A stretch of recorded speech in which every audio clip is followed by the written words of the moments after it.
چگونه برند شخصی خود را بسازیم و درآمدزایی کنیم؟ سلام دوستان. آیا تا حالا به این فکر کردید که چطور میتونید از طریق برند شخصی خودتون درآمد داشته باشید؟ امروز به شما یاد میدم که چطور برند شخصی بسازید و ازش کسب درآمد کنید.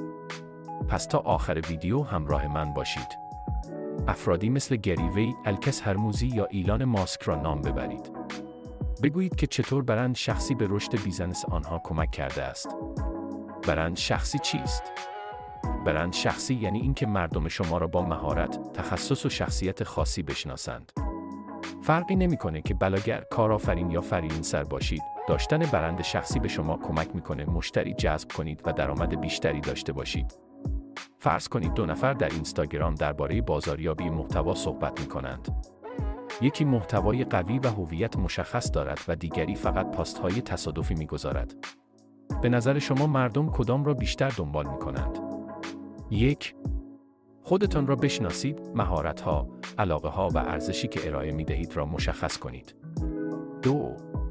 مخاطب هدف خود را تعیین کنید. آیا می‌خواهید کارآفرینان، دانشجویان یا فریلنسرها را جذب کنید؟ 3. هویت بصری و لحن خود را مشخص کنید. رنگ، فونت، سبک پست‌ها و محتوای شما باید یک دست باشد. 4. در پلتفرم‌های مناسب فعالیت کنید. یوتیوب، اینستاگرام، لینکدین یا تیک تاک. جایی که مخاطبان شما هستند، فعالیت کنید. 5.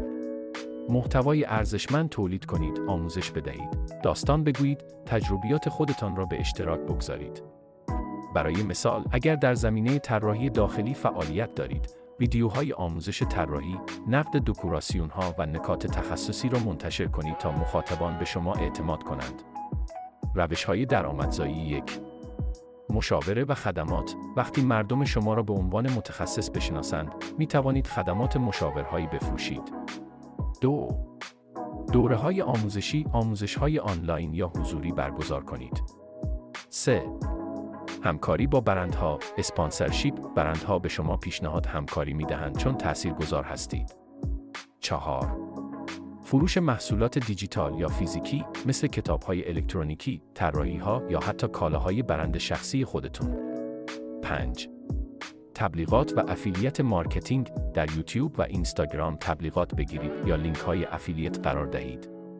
مثلا کسی که برند شخصی در حوزه ورزش دارد، می‌تواند مکمل‌های غذایی بفروشد، دوره‌های فیتنس ارائه دهد و تبلیغات بگیرد.